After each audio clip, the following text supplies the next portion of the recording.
The black community is dealing with more raccoons today than we've ever seen before. It's a broken culture, it's a broken society, and hip-hop is hurting things. Racially motivated police brutality is a myth.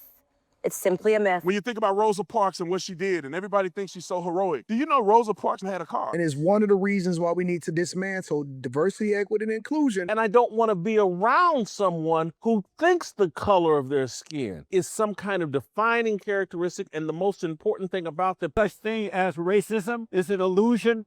It's a lie that's been made up by the race hustler. And I think a lot of people took notice with Brandon Tatum stepping into Candace Owens' old shoes, of rejecting any black grievance, denying racism or discrimination never played a part in this country. When does systemic racism stop in America?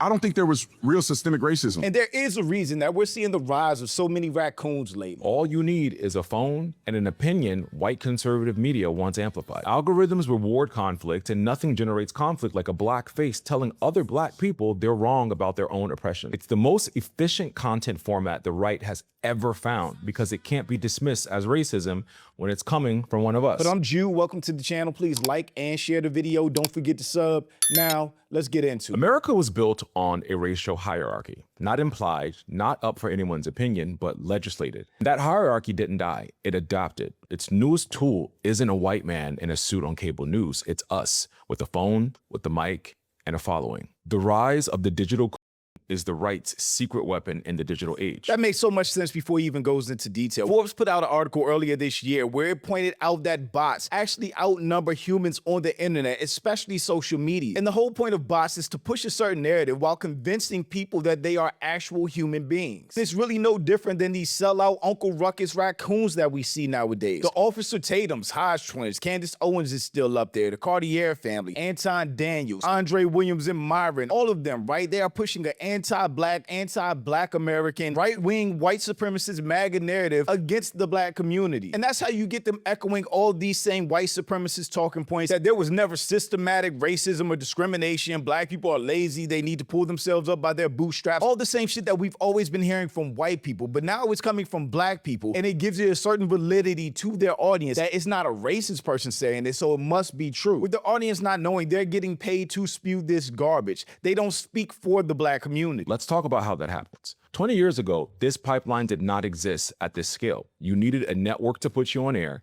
an editor to approve your column. Now, all you need is a phone and an opinion white conservative media wants amplified. That's the shift. Algorithms reward conflict, and nothing generates conflict like a black face telling other black people they're wrong about their own oppression. I've been saying the most rewarding content you can make since I've been on YouTube is anti-black content because their videos explode. They're pushed all through the algorithm because they give a safe space for racists to agree with their racist takes against black people and other minorities. That's why you can go on the Hodge twins, Anton Daniels, or the Cartier family's page and see a bunch of black fatigue videos, but they never criticize white people. It's the most efficient content format the right has ever found because it can't be dismissed as racism when it's coming from one of us. That's the whole business model, not persuasion, but immunity. So here's how this pipeline runs and how we can identify it. Say something that gets picked up by a bigger conservative account. Get invited into a bigger show. Get a platform deal, a book deal, a seat at Turning Point USA. Somewhere in that climb, the incentive shifts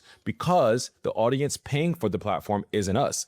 It's people who want permission to stop thinking about race as a factor in anything. Candace Owens finally came out and admitted just that. While she was attacking the black community and making anti-black content, she was pushed hard by Daily Wire and by the system around her. Do you feel like you were kind of used as a tool earlier in your career? Absolutely. I know, not feel.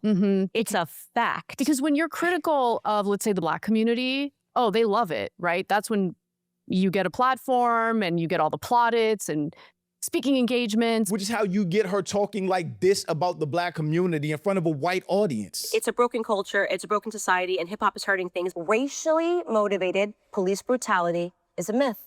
It's simply a myth. And my frustration is that we are the only community in the world that will riot for our criminals while taking down people that could advance the black community. Again, taking down our intellectuals. And they can't turn around and say they were used because they know they are being used for idiots. They're getting paid well for their services. Look at Brandon Tatum, former officer, now full-time commentator who shows up at nearly every high-profile black death with the same conclusion locked in before the facts are. When does systemic racism stop in America?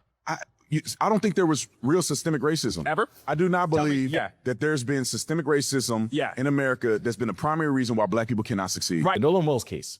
18 years old, last seen alive with 3 white friends, found dead 3 days later, conflicting accounts, deleted messages, a family still waiting for answers.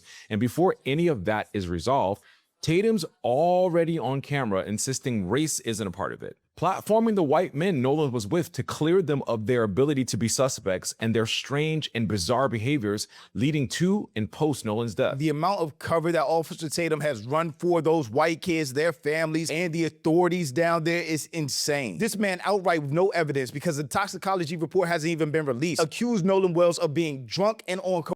And this person told me that it's over 100% chance that Nolan was using cocaine during this period of time. This person said it was 150%. And this isn't the first time he's done this. Anytime there is one of these high-profile incidents or cases, like the Carmack Belton case or the Carmelo Anthony case, he immediately attacks the black person and defends everybody else, even when he's dead wrong. Stealing from the stove. He can be heard being confronted by Rick Chow's wife and son about the water bottles and denying he took them. He's then pursued out of the store by Rick Chow and his son. To see a black man blaming a black kid for his own death and caping so hard for the people that falsely accused him, killed him, and then lied on him, it's just disturbing. How do you get to the point as a 14-year-old boy carrying a loaded gun around with you, stealing from stores? He shouldn't have had the gun, but the gun played absolutely no part in the encounter, as was proven in court. Prosecutors asked if it would have been possible for Cyrus to have been turned around pointing a weapon.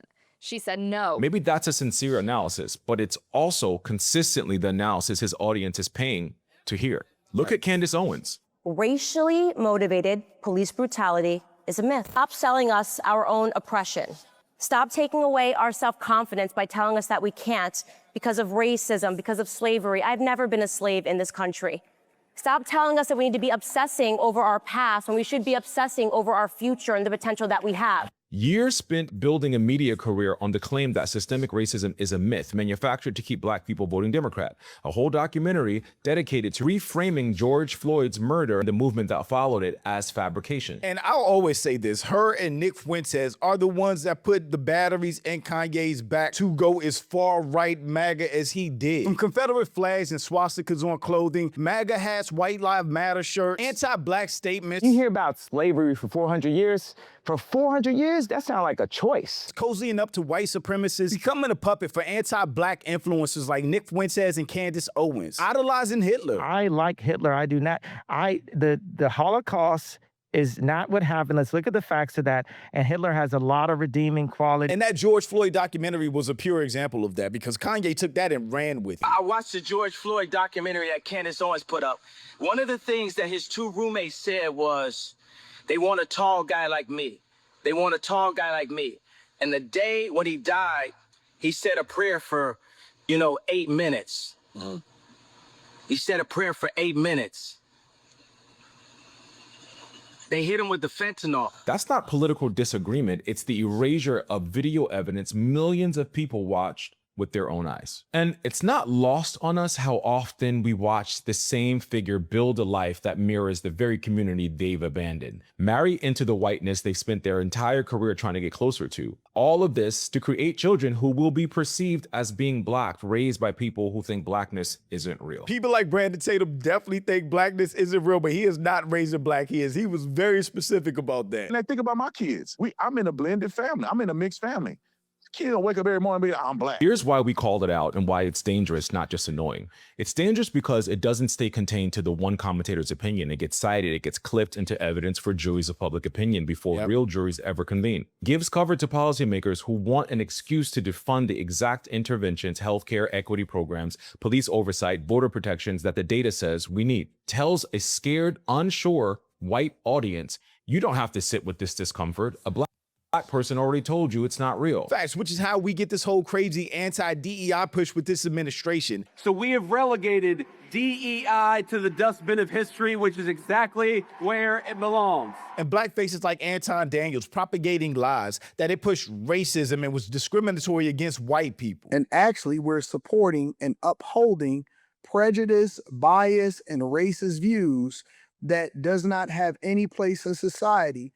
And it's one of the reasons why we need to dismantle diversity, equity, and inclusion. And it's dangerous because it targets us too. It's engineered to make young Black viewers doubt what their own families have lived through, to make Tuskegee, redlining, the maternal mortality gap feel like old grievances instead of ongoing facts. You can be conservative. You can hold traditional values and views. You can believe in bootstraps and small government. You can be very religious and still be Black and still be one of us. Thank you. My beef has never been with Black people being conservative. I believe you can be a Black conservative and still be down for your people and still support the Black community. However, I draw the line at this administration. You cannot be Black MAGA and care for the best interests of Black people. Those two things don't align at all. That was never the line. The line is whether you'll look at the evidence and lie about our experience, about racism, and about our history for a check and a platform. We're not confused about what that is. And that's why we will always call out, because you're not only a threat to your own community, you're the worst type of sellout to ever exist. We call someone a coon.